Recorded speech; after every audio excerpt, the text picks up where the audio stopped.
하나님의 말씀 보시겠습니다.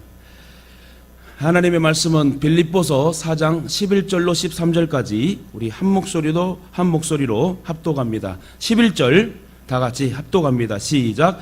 내가 궁핍함으로 말하는 것이 아니라 어떠한 형편에든지 나는 자족하기를 배웠나니 나는 비천에 처할 줄도 알고 풍부에 처할 줄도 알아. 모든 일 곧 배부름과 배고픔과 공부와 궁핍에도 처할 줄 아는 일체의 비결을 배웠노라.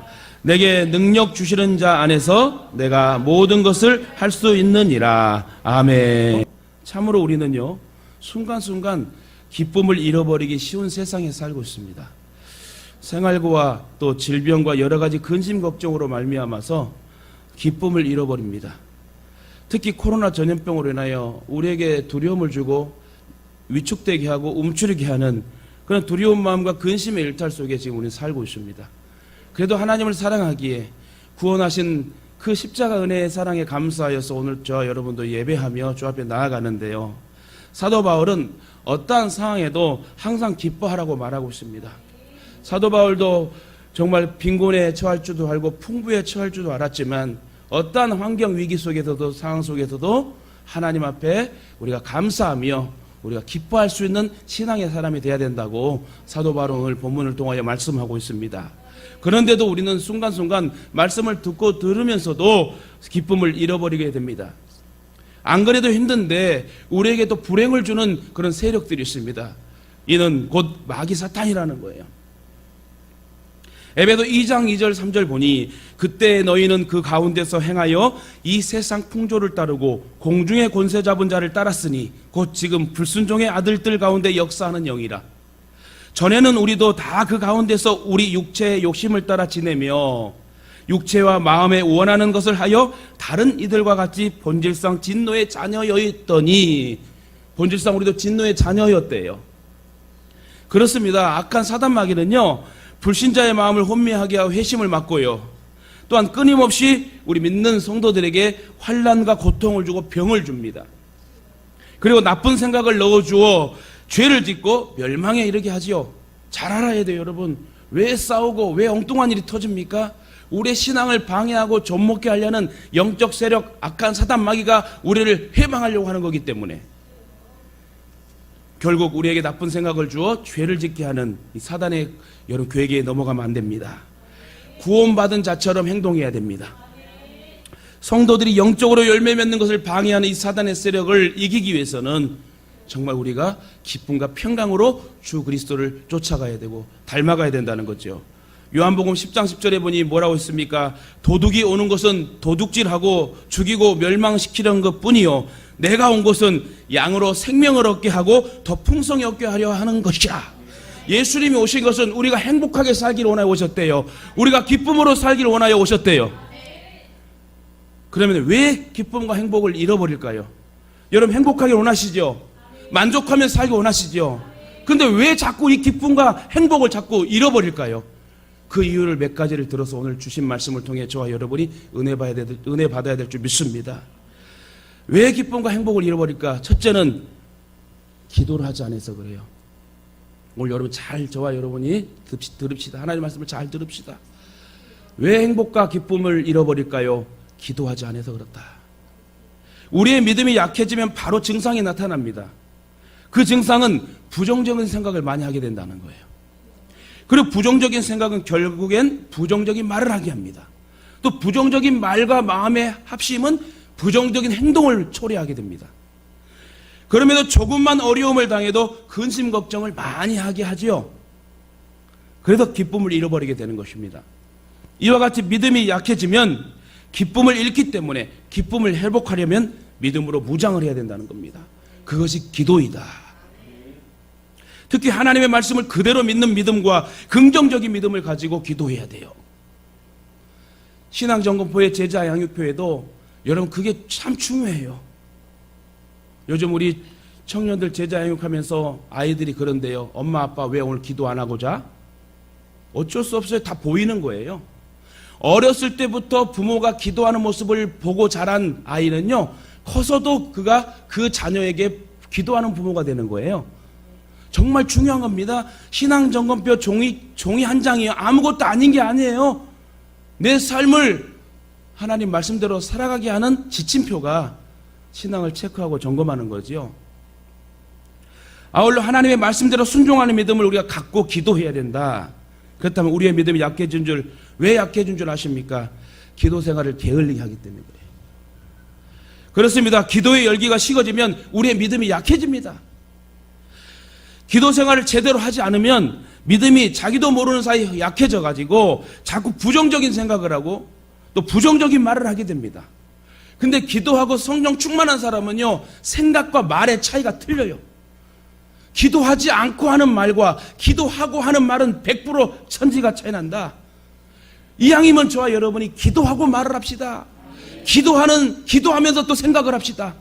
그러면 기도하고 생각을 하고 말을 하는 저희들에게 여러분 놀라운 행동의 결과물로 역사하시지 않겠습니까? 기도 생활을 제대로 하지 않으면 믿음이 자기도 모르는데 약해져 가지고 그래서 부정적인 말과 행동을 하게 된다. 그래서 꼬이게 되고요, 마귀의 공격에 넘어지게 되는 거예요. 그러나 기도하고 나아가는 자는 마귀가 건들질 못합니다. 여러분 성령 충만하고 열정 충만한 애 누가 와요? 그죠?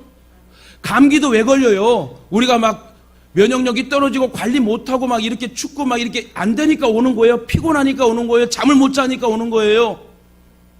근데 여러분 운동 열심히 하고 막 땀 뻘뻘 흘리고 막 최대로 먹을 거 잘 먹어주고 영양가 보충해주고 열심으로 나아가는 사람은 감기도 안 오는 거예요.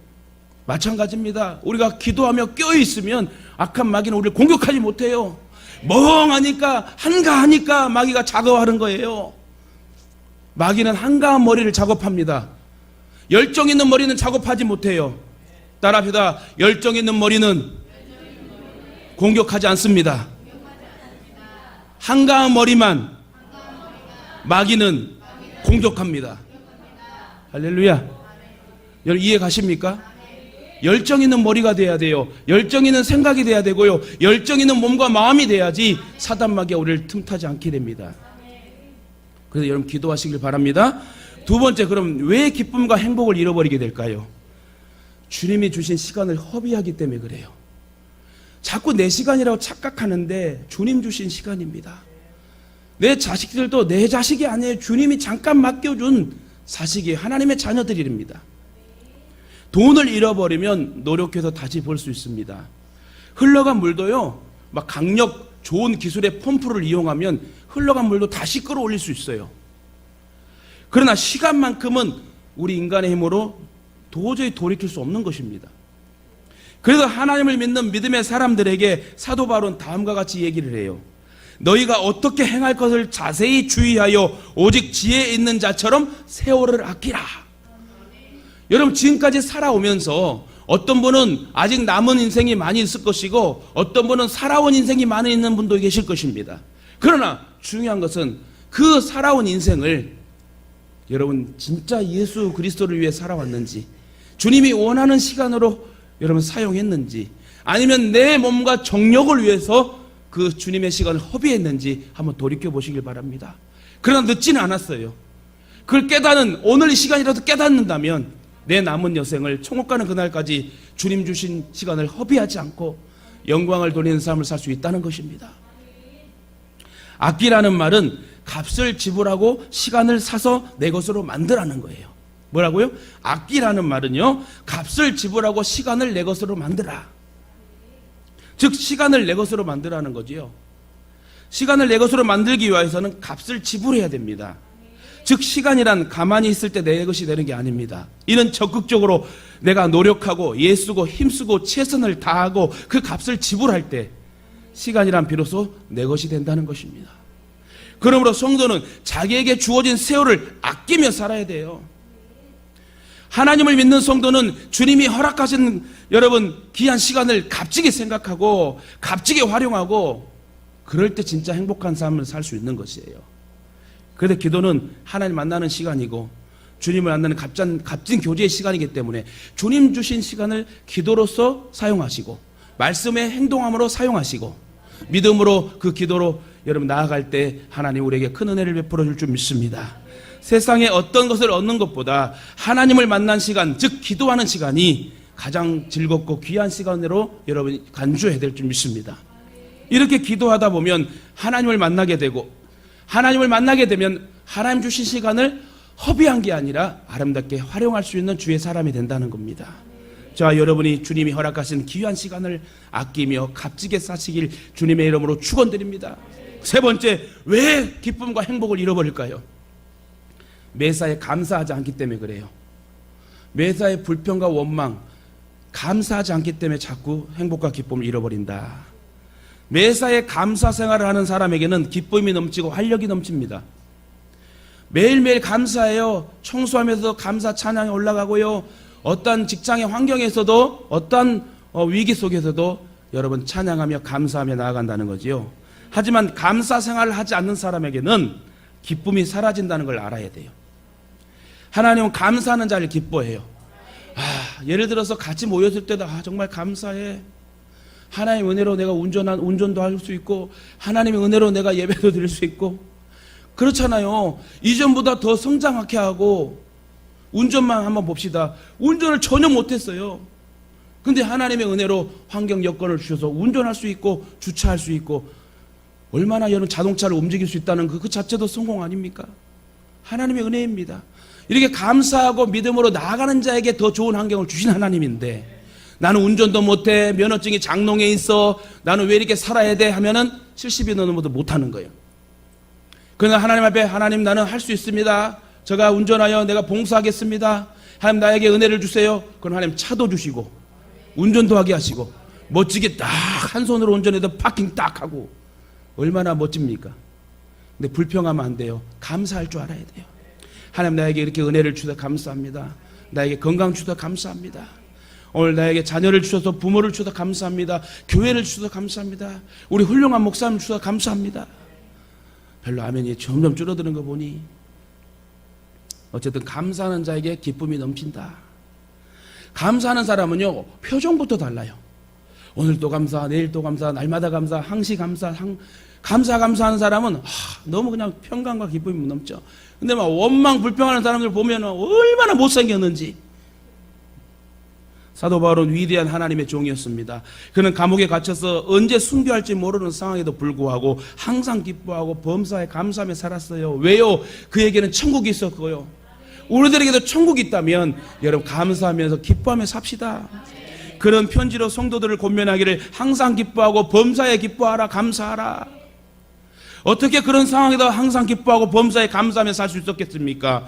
그것은 주님을 만난 체험이 있기 때문에 그래요. 예수를 만나려면 제대로 만나야 돼요. 예수님이 함께 하시는 그 체험의 역사가. 또한 바울은 은혜 충만한 삶을 살았기 때문에 늘 기쁨과 행복으로 살 수 있었다. 여러분 기쁨이 충만해야 돼요. 성령 충만으로 새롭게 할렐루야. 항상 성령 충만, 기쁨 충만, 열정 충만, 그리고 감사 충만하면 여러분 어떤 환경도 하나님 역사하셔 주시고, 여러분 그렇습니다. 이처럼 구원의 확신이 있기 때문에 매사에 기뻐하며 범사에 감사할 수 있는 것이에요. 여러분 당장 죽어도 천국 갈 수 있습니까? 그러면 여러분 기뻐해야 돼요. 감사해야 돼요. 여러분 겁낼 필요 없어요. 코로나 할아버지가 와도 우리는 내 주어진 환경에 최선을 다하며 예배드리며 이 마지막 때에 두려웠고 떨리는 그런 걱정할 필요가 없다. 오히려 내가 믿음 안에 서서 말씀 가운데 살다가 주님 오시면 우린 들림 받는 거잖아요. 천국 가는 거예요. 여러분 두려워하지 맙시다. 염려하지 맙시다.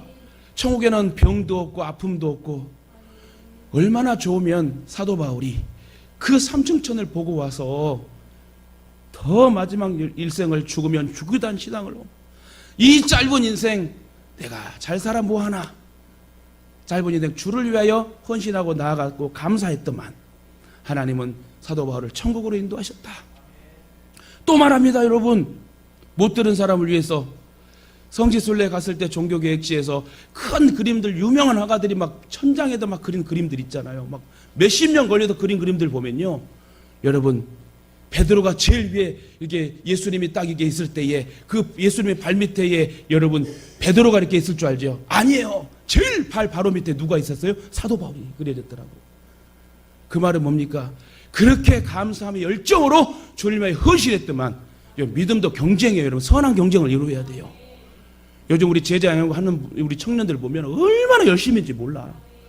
막 진짜 막 열심히 해서 그런 걸 보면요, 아, 쟤는 복을 받아야 되겠구나. 쟤는 이번에 믿음이 확 성장하겠구나. 사도 바울의 그 열정이요, 그 많은 사람들 앞에도 화가에게도 그렇게 비춰진 것처럼 여러분, 우리가 열정으로 주님 앞에 감사하며 살아야 돼요. 아울러 이런 사람들은 하나님의 사랑을 알기 때문에 항상 기뻐하며 살 수 있었어요. 결과적으로 주님을 만난 체험이 있는 사람과 은혜에 충만한 삶을 사는 사람은 하나님의 사랑이 얼마나 큰지 너무너무 잘 알기 때문에 행복한 것이에요. 걱정할 이유가 없는 거예요. 하나님이 해결해 주시겠지. 내가 최선을 다하는 열심으로 주 앞에 나아가면 해결되겠지. 이게 믿음 아닙니까? 지금 여러분, 우리 교회가 개척부터 지금까지 얼마나 큰 성장을 이루었어요. 정말 감사할 일이에요. 정말 여러분, 찬양해야 될 일입니다. 하나님이 지켜주시고 보호해 주셔서 지금까지 양육해 주시고 좋은 멤버들 만나서 교회를 세우고 있으니 이 또한 얼마나 감사합니까? 그래서 하나님을 사랑하는 마음이 불같이 뜨겁기 때문에 기쁨과 행복이 넘치게 되는 것을 여러분 기억하시길 바랍니다. 그렇습니다. 어둡고 촉촉한 감옥에서 항상 기뻐하라고 말하는 사도 바울을 한번 생각해 보십시오. 환경과 상황을 초월하는 하나님의 평강이 바울을 감싸고 있었습니다. 다시 말해, 사도 바울은 환경과 여건을 탓하지 않고 항상 감사의 자세를 가지고 있었을 때 그 감사를 받으신 하나님은 항상 사도 바울을 감싸 주었다. 그리고 바울은 죽으면 그리스도를 뵙고 영원히 주님과 함께 할 것이니 죽어도 좋다는 담대함이 있었습니다. 내 안에 계신 분이 그리스도니 내가 죽든지 살든지 나에게는 모두 좋다는 바울의 적극적인 신앙 고백을 우리를 또 본받아야 된다는 거예요. 내 안에 사느니 예수 그리스도시니. 얼마나 귀한 찬양 나와서 사도 바울이 고백했잖아요. 내 안에 사느니 예수 그리스도이시니. 할렐루야. 내 안에 사는 이가 예수예요. 그러면 그 예수가 함께 한다면 나는 죽어도 좋다는 거예요. 바울의 기쁨과 평안은 바로 여기서 나온 겁니다. 내 안에 사신 그 예수로 만족하며 내 안에 사신 예수께 감사하며 믿음으로 나아갔더만 하나님이 순교의 기쁨을 주시고 그 순교를 감당할 수 있는 은혜를 주시고 결국 천국으로 올려주신 귀한 인물이 사도 바울입니다. 이 기쁨은 바울이 억지로 꾸며내 보이는 기쁨이 아닙니다. 내가 노력하여 얻은 것이 아니라 위로부터 얻어지는 하나님의 은혜이다. 이처럼 기쁨의 근원은, 행복의 근원은 내 마음이 아니라 예수 그리스도가 역사하셔야 된다는 거예요. 이처럼 사도 바울은 어떤 환경에 서든지 현재 있는 그대로를 하나님의 은혜로 받아들였어요. 다시 말해, 우리는 현실과 현재의 상황에 되게 약하잖아요. 어떤 사람은 믿는 사람들인데요, 어떤 사람은 중직자인데도요, 뭔 일이 잘 안 풀리면은 내가 팔자가, 절대 예수 믿는 사람 팔자란 단어를 쓰면 안 돼요. 운이 좋다는 말도 쓰면 안 돼. 우리는 내게 좋으면 축복이요 감사요 은혜로 생각합니다. 그러나 다른 사람과 비교해서 환경이 나쁘게 생각되면 큰 불행으로 알고 슬퍼합니다. 근데 사도 바울은 전혀 생각이 달랐어요. 현재 이대로를, 이 환경을 하나님의 은혜로 받아들였다는 거예요. 저와 여러분도 이 환경을 그대로 받아들여야 돼요. 하나님이 역사하시겠지. 하나님의 뜻이 계시겠지. 하나님의 계획이 온전히 나를 통해 이루어 주시겠지. 이런 믿음의 역사를 가지고 있어야 된다. 사실 사도 바울은 어떤 처지에도 자족하는 법을 배웠습니다. 자족할 수 있는 삶은 자기 만족이 아닙니다. 자신에게 만족하는 것이 아닙니다. 하나님의 은혜에 만족한다는 거예요. 하나님이 함께 하시고 하나님이 이끌어주시고 하나님이 보여주시고 하나님이 걷게 하시는 그 결과물을 여러분 만족한다는 거예요. 사람들이 자기에게 주어진 분깃을 알고 사는 것은 큰 행복이고 기쁨입니다. 그런데 많은 사람들이 자기에게 주어진 분깃은 작다고 불평하고 자신의 운명을 탓하는 사람들이 많습니다. 그렇다면 사도 바울과 비교해 봅시다. 사도 바울은 자기 집 한 칸이 없었어요. 선교 여행하면서 남의 집 신세에 못 면하고 많은 시간을 감옥에서 보냈어요. 또 바울은 걸어서 다녔습니다. 바울은 또한 독신으로 살았고요, 텐트를 만들어 선교 비용으로 다니면서 복음을 전합니다. 그렇다면 우리는 바울에 비하여 얼마나 부유한 사람들입니까?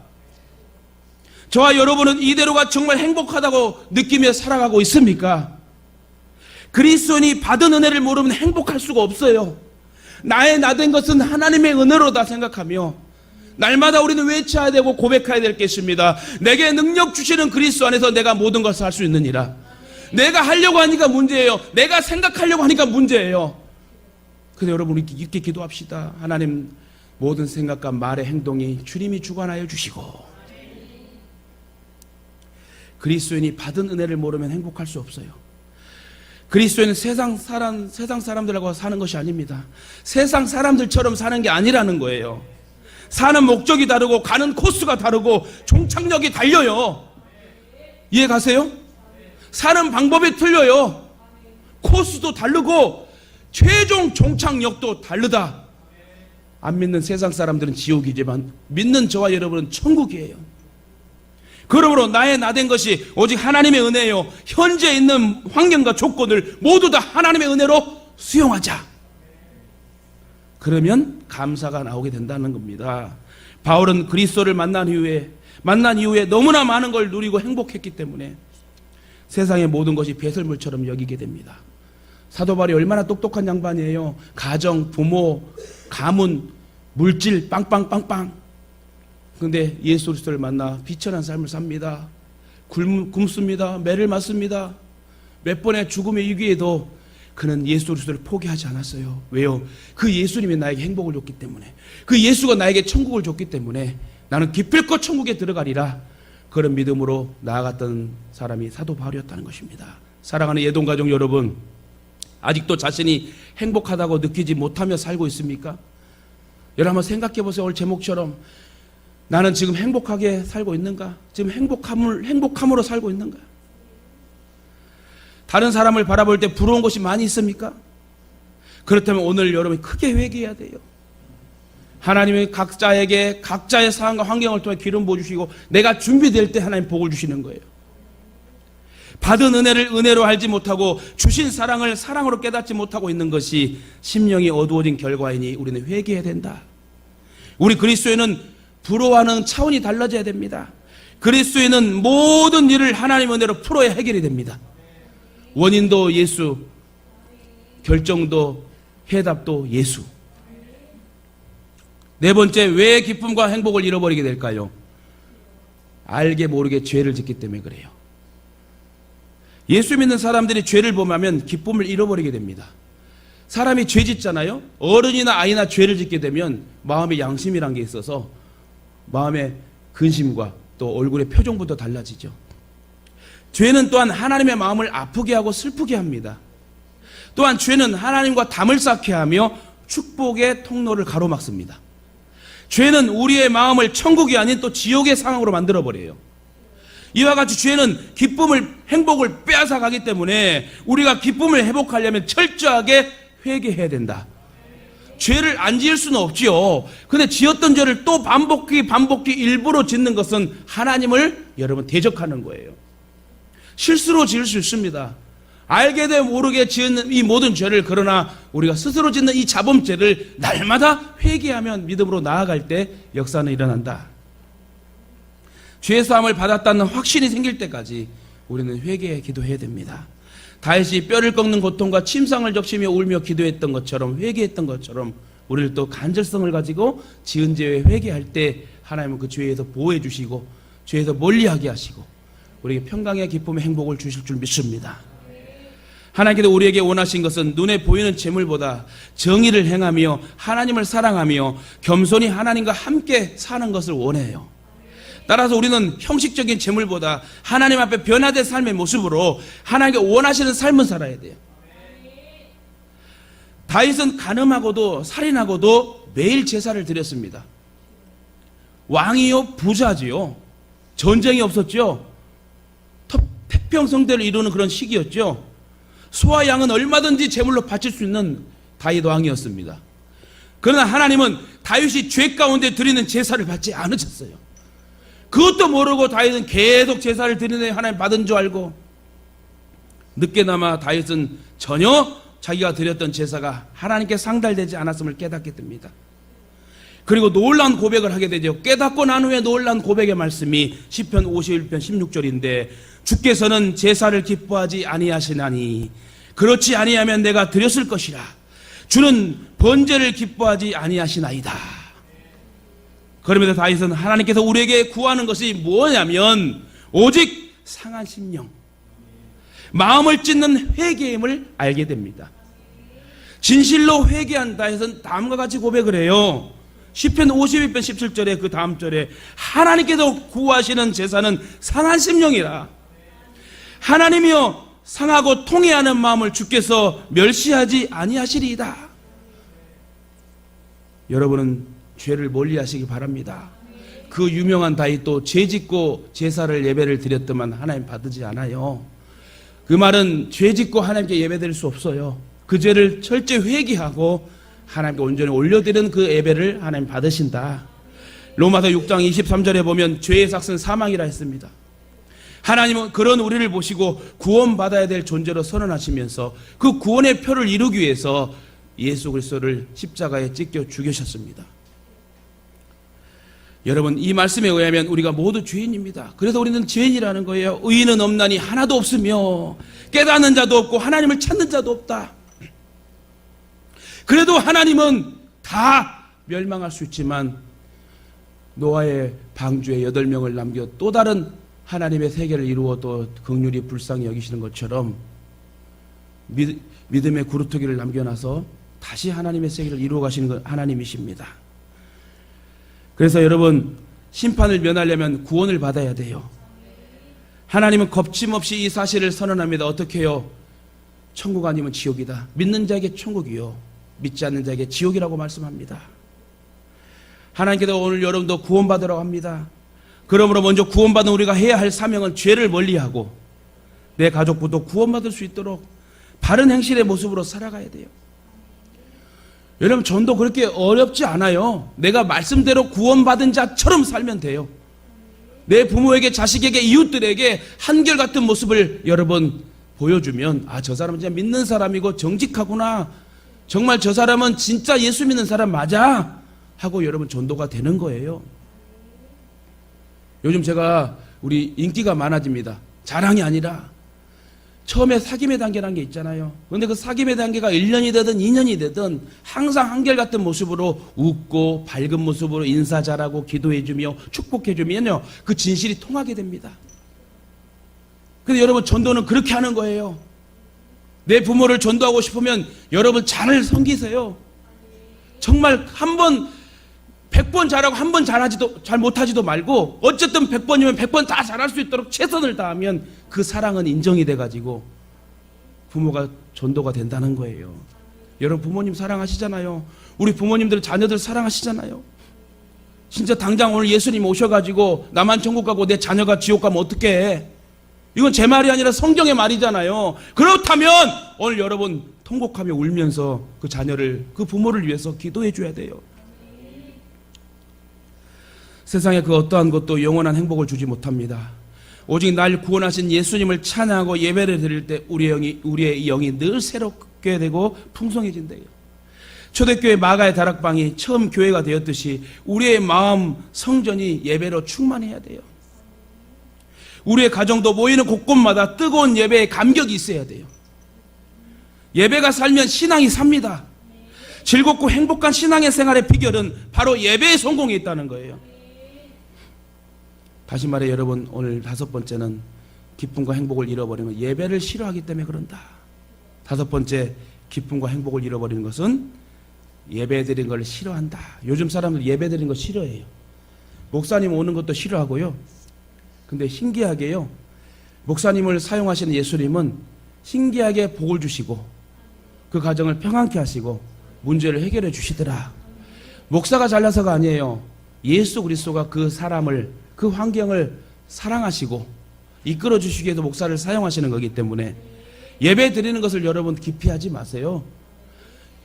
성전에서 예배 드리는 못하는 이런 상황 속에서는 집에서 좀 여러분 예배 드려보세요. 예배 드리면 산다니까요. 여러분 아시죠? 보이잖아요. 지금 코로나19 때도 예배드리지 못하는 이 성전에서, 멋진 성전이 있어도 예배드리지 못한 상황 속에서도 같이 예배드린 사람은 지금 성장하고 있어요. 믿음이 쏙쏙 올라가고 있다는 거예요. 근데 여러분, 예배를 사랑해야 돼요. 오늘 또 예배드린 분들 있잖아요. 오늘 똑같은 말씀에 유튜브 올라가면요, 그대로 한번 집에서 들어보셔요. 또 은혜가 돼요. 왜요? 하나님 말씀이기 때문에. 내가 놓쳤던 부분도 찾게 되는 것이 하나님 말씀이다.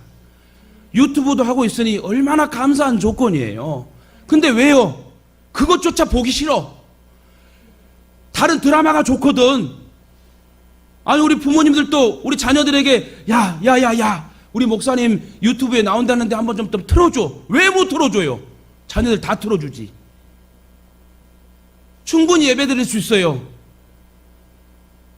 그런 시스템이 되지 않는 교회는 못하겠지만 우리 교회는 유튜브라도 하고 있고 2번, 3번 들을 수 있는 그런 충분한 여건을 만들어졌다면 내가 게을러서 하면 안 되고 예배 드리려고 하는 사모하는 마음이 있어야지 하나님 우리에게 주신다. 예배를 싫어하지 마세요. 예배를 좋아하세요. 지금 시대에는 예배보다 더 중요한 것이 많아졌습니다. 예배가 우선순위에 밀려나고 있어요.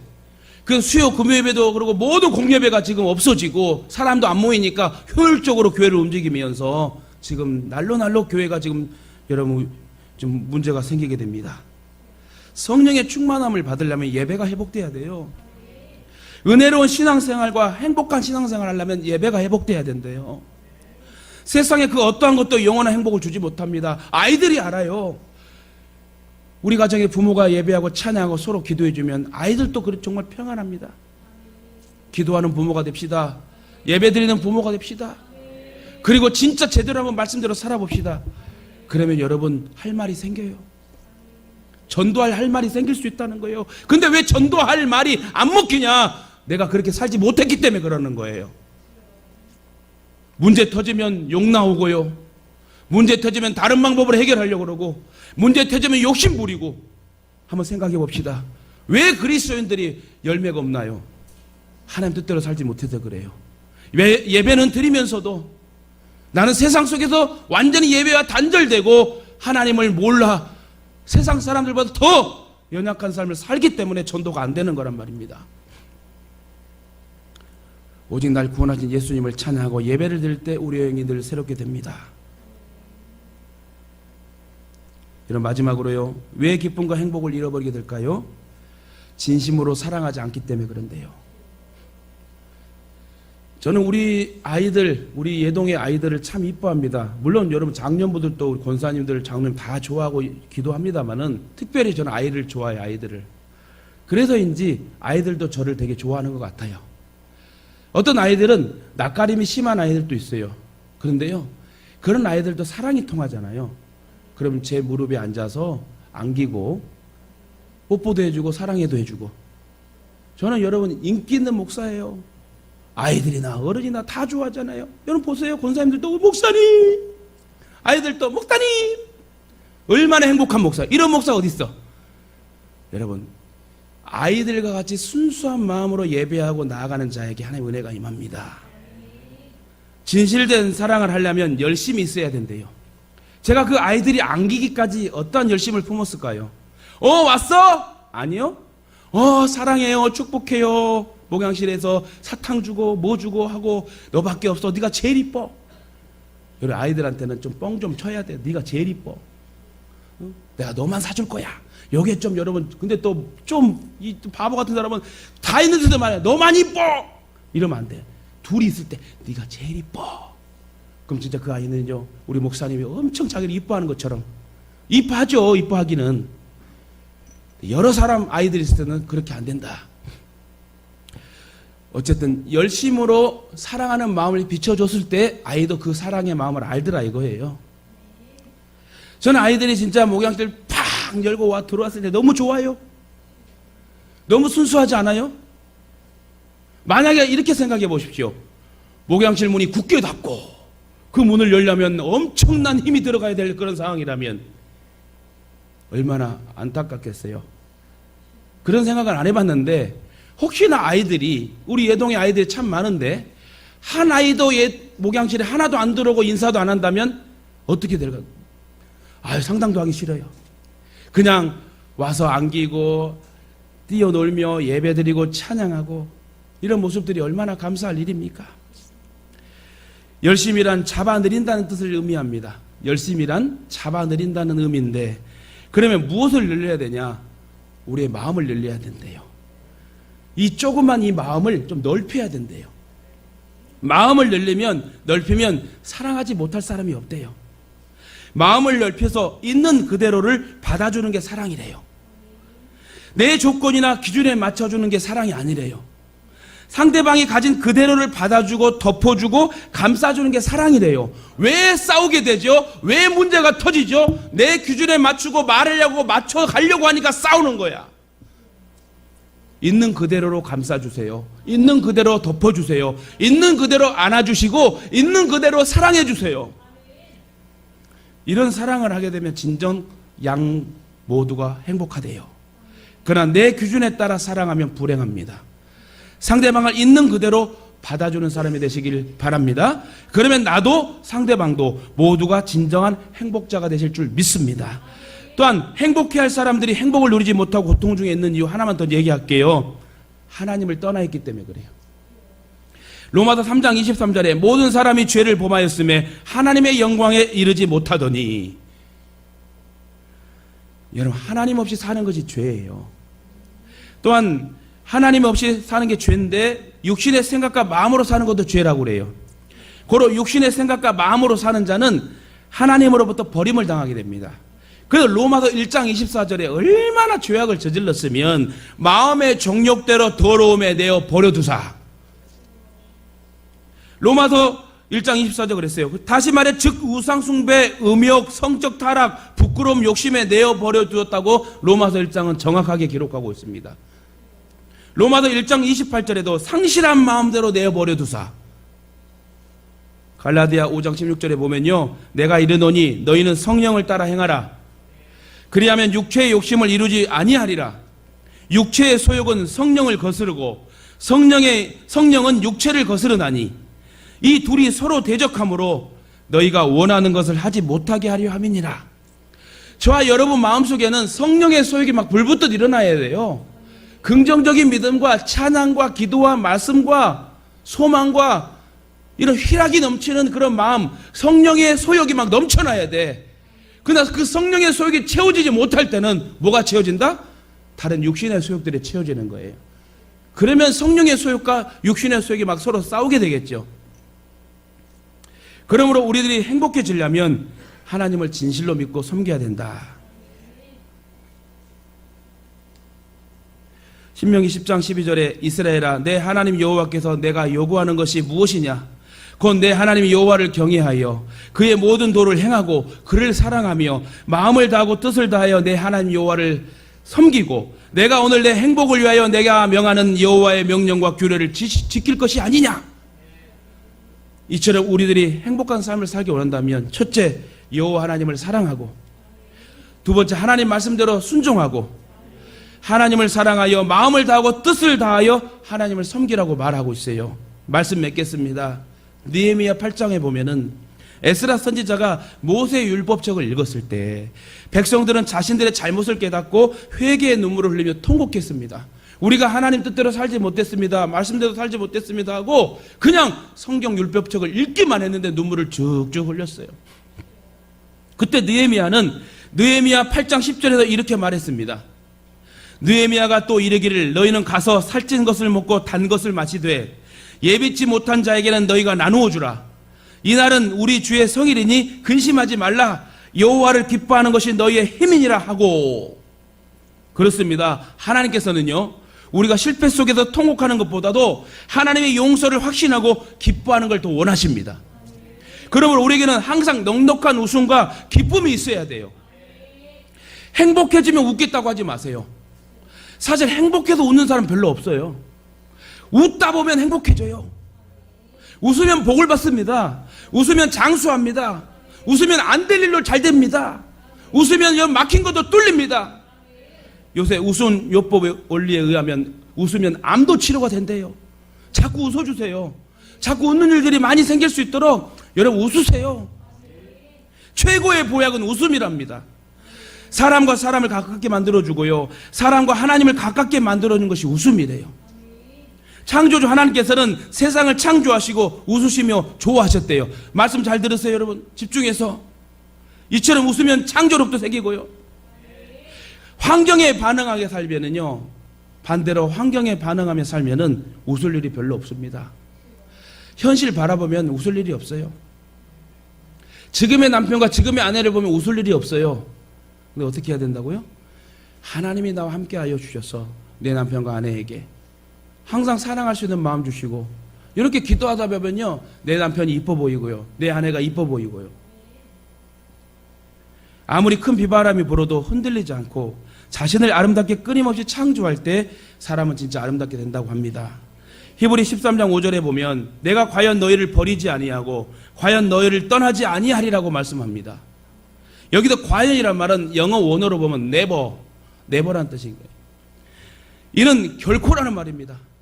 즉 이 말은 한 번 택한 나를 언제나 보호하시고 도우시겠다는, 결단코 너를 버리지 아니하겠다는 거예요.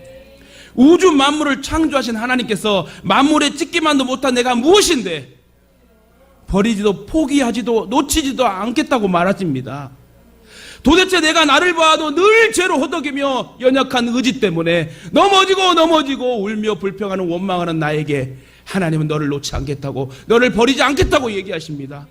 좀 제발 웃어라, 좀 네가 좀 행복했으면 좋겠다고 하나님이 말씀하세요. 여러분 행복하십니까? 억지로라도 아멘 하세요. 하나님 듣고 계신다면 하나님 이제 행복하게 살게요 라는 마음을 가지고도 아멘을 하십시다. 나를 창조하신 하나님은 내가 불행하게 살기 원하지 않아요. 울며 살고 찡그리고 살고 원하지 않아요. 행복하게 살기 원하세요. 한번 택한 나를 결코 포기하지 않는 사랑이 구원받는 백성들의 특권이요 축복입니다. 여호와의 구원을 너같이 얻은 백성이 누구냐? 그는 너를 돕는 방패시요 내 영광의 칼이시로다. 내 대적이 너에게 복종하리니 네가 그들의 높은 곳을 밟으리로다. 하나님은 우리를 최고의 걸작품으로 만들어 주셨어요. 최고의 행복자로 살기를 원하시고 지금도 탄식하며 우리를 위해 기도하신 분이 성령 하나님이시다. 하나님께서 지금 당장 우리를 도우신다고 말씀합니다. 방패가 되어주시겠다고 말씀하십니다. 우리의 모든 대적을 물리쳐 주시는 영광의 칼이 되어주시겠다고 말씀하십니다. 또한 우리의 대적을 우리에게 복종시키겠다고 말씀하십니다. 그리고 우리로 하여금 그들의 높은 곳을 밟게 하시고 그 땅을 주신다고 하나님 말씀하십니다. 이처럼 우리는 행복한 사람들이에요. 아무것도 아닌 존재가 아니라 그 누구보다 비교할 수 없고 바꿀 수 없는 하나님의 걸작품들이에요. 그러면 우리는 이 진정 행복을 누려야 합니다. 그러기 위하여 우리는 이 시간 확신을 가집시다. 구원의 확신, 하나님의 자녀됨의 확신, 하나님께 나와 항상 동행하심의 확신. 혼자가 아니에요. 하나님이 함께 하시고 하나님이 역사하시고 하나님이 인도하시는데 뭘 걱정하고 염려하십니까? 행복한 성도는 전능하신 하나님을 믿는 그 믿음으로 이 세상을 넉넉히 이기며 살고 승리의 삶을 살 수 있다는 겁니다. 그렇습니다. 우리 모두는 든든한 하나님의 백이 있습니다. 따라합시다. 나는 든든한 하나님이 함께 하십니다. 할렐루야. 든든한 하나님 백 있잖아요. 그분이 물권 주시고 그분이 건강 주시고 그분이 기쁨과 평강을 주어야 돼요. 그럼 오늘 본문에 나온 사도 바울의 고백처럼 우리도 자족하며 감사하며 삽시다. 행복하게 삽시다. 불평하지도 말고 걱정하지도 말고 찡그리지도 말고 기쁨과 행복을 주시는 주님을 바라봅시다. 특히 모든 상황이 행복과 기쁨의 조건이 될 수 있도록 버릴 것은 과감히 버리고 잊을 것은 과감히 잊어버리고 구원받은 하나님의 백성이라는 자부심을 가지고 여러분 남은 여생을 행복하게 멋지게 삽시다. 하나님이 기름 부어주시고 우리를 통하여 놀라운 일을 행하실 줄 믿습니다. 내가 너를 지명하여 불렀나니 너는 내 것이라. 그러므로 너는 행복해라. 행복한 삶을 살아라고 하나님 오늘도 말씀하셨습니다. 우리 상황과 위기는 어렵게 이렇게 마지막 때에 있지만 우리 웃으며 삽시다. 행복하게 삽시다. 걱정하지 마시고 죽으면 천국 아닙니까? 정말 힘들고 괴로우면 죽어버립시다. 주님 안에 죽어버리면 되지요. 우리는 죽어도 천국이요 이 땅에 살아도 복을 받고 하나님 함께 하시는데 뭘 걱정해요? 이런 귀한 특권을 주신 하나님께서 역사하시고 도우시는데 왜 울며 찡그리고 사나? 여러분 웃으면서 합시다. 오늘 이 시간부터 여러분 볼 거예요. 저하고 인사할 때 항상 웃으세요. 허허허 하고 웃으면서 인사합시다. 억지로라도 웃어야 돼요. 웃으면 하나님이 함께 하시고 그 환경을 뒤집어 엎어 사용하게 될 줄 믿습니다.